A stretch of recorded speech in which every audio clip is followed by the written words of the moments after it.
Alright mga amigos, nag-post ng 10 segundong video si Teofimo Lopez. At ito nga po'y nakakaalarma dahil posibleng hindi matuloy ang kanilang laban ni Rolando Rolly Romero sa darating na August 22. Sa short video clip na inilabas ni Teofimo, makikitang may mga sugat sa mukha si Teofimo pati na rin sa kanyang dibdib. At ito ay umiiyak na parang humihingi ng paumanhin kay Romero dahil kailangan niyang kansilahin ang kanilang laban. Heto po at panoorin niyo mga amigos ang video. Rolly, I don't think I will make it to the fight, bro. Rolly. Ah, man, I gotta call this off. Sa itsura ni Teofimo sa kanyang ipinost na video, sa aking opinyon ay para bang napaaway siya. Kung saan, alam naman natin si Teofimo medyo may pagka-trash talker ito. Posibleng may nakaalitan siya sa labas na nauwi sa pisikalan. Pero dahil malakas nga din pong mang-asar itong si Teofimo, may posibilidad din na nang totrol lamang ito. Posibleng gumagawa siya ng issue para magkaroon ng atensyon ng kanilang laban ni Rolly Romero. Pero ano't ano man yan, sana ayos lang si Teofimo para matuloy ang kanilang bakbakan ni Rolando Rolly Romero sa darating na August 22. Samantala sa iba pang balita, kumpirmado na po na iniwan na ni Isaac Pitbull Cruz ang kanyang ama bilang kanyang head trainer. Siya po ay lumipat na sa Team Canelo para sanayin ng pamosong trainer na si Eddie Reynoso, ang head trainer ni Saul Canelo Alvarez.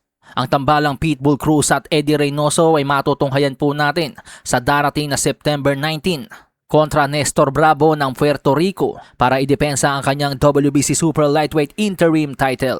Ayon sa report, sakaling manalo si Pitbull laban kay Bravo, malamang sa malamang na harapin niya ang magwawagi sa bakbakang Dalton Smith at Alberto Puello para sa WBC World Super Lightweight title sa darating na October 24. Si Dalton Smith na may kartadang 19-0 with 14 knockouts ay ang may hawak ng WBC World Super Lightweight title na inagaw pa nga po niya sa dating boogeyman ng 140-pound division na si Subriel Matias.